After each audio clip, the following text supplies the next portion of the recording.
So this is a new changes that people should know. For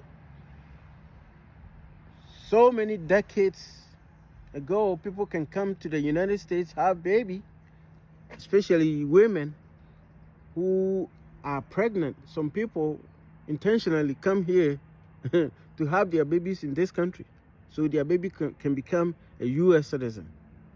No more. Let me tell you, no more.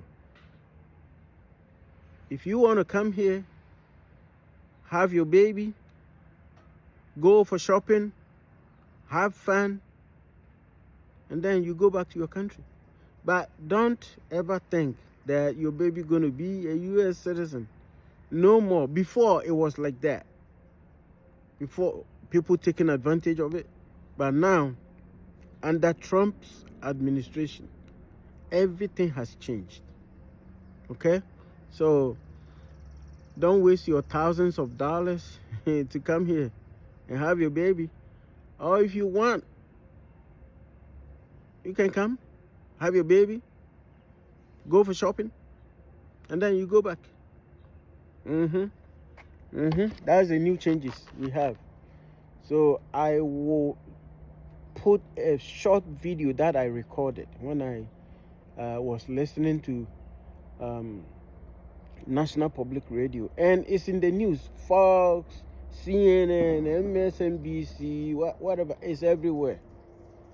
The case went to court, and the court ruled in favor of the new administration. So that is the changes. Okay, don't waste your money thinking you are coming here to have your baby and then your baby can become a U.S. citizen. No, don't think like that. No, it's no more. Last days have been like for immigrant families across the United States. Folks don't know when, if, and how this executive order will go into effect, when, if, and how they may be affected. That sets into motion, yes, the effort to find a lawyer and to seek some kind of relief from the executive order, but more broadly, how to think about the school year ahead, all the things that families are engaged in day-to-day life are now ratcheted up because of this ruling on Friday. What about people who may not be citizens but who are here legally with visas, green card holders? Do we know if the ban on birthright citizenship applies to their children? As I understand the terms of the executive order, it will not apply to green card holders because they are permanent residents of the United States, and the spirit of this order is to target those who are temporarily in the United States on a whole range of visas or without any visa status at all, and that is a very broad swath of people. There are all sorts of considerations about other executive orders, but we're just focusing on birthright citizenship for now, which, remind us, it was put in place, why? In 1857, in a today notorious Supreme Court decision, Dred Scott versus Sanford, the U.S. Supreme Court drew a different line when it came to citizenship. It did not target immigrant Americans and their children. It targeted Black Americans and their children.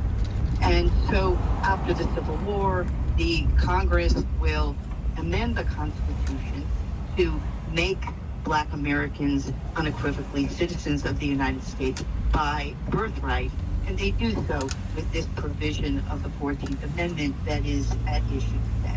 One last question. Do you see, as people are trying to put together lawsuits that, again, would follow the Supreme Court ruling, which is that lower court rulings only affect the plaintiffs and are not national injunctions, do you see the possibility of, let's say, 21 state attorneys general joining in a lawsuit so that in 21 states, let's say, a judge might find that it would be legal? That's exactly where we're headed, and this is precisely, if I could go back to the history, the circumstances that Black Americans faced in the early 19th century. They were citizens in Massachusetts and not citizens in Virginia, and they lived with the harrowing consequences of that. And today, we anticipate the ways in which, both administratively but on a very human scale, that kind of chaos is on the near horizon. A citizen in one state and not in another.